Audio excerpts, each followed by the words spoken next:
ఏమండి నాకు బోర్ కొడుతుందండి, సరదాగా ఒక గేమ్ ఆడుకుందామా? గేమా? ఏం గేమే? ఏం లేదండి, మీకు ఇష్టం వచ్చిన ముగ్గురు అమ్మాయిల పేర్లు మీరు ఫోన్ లో టైప్ చేయండి, నాకు ఇష్టం వచ్చిన ముగ్గురు అబ్బాయిల పేర్లు నేను ఫోన్ లో టైప్ చేస్తాను. ఓకేనా? ఓకే, నాది అయిపోయింది. నాది కూడా అయిపోయింది. ఓకే, నా చూడండి ఫస్ట్. విరాట్ కోహ్లియా, పవర్ స్టార్ పవన్ కళ్యాణ్, గరికపాటి నరసింహారావా.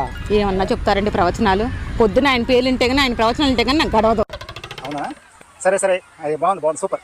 ఇప్పుడు మీ వదిలేటి అదేంటండి తూచు, నేను చదవాల్సింది ఏంటి? నీ పెద్దమ్మ కూతురు శిరీషానా? నీ పిన్ని కూతురు కల్పనానా? నా క్లాస్మేట్ రేవంత్.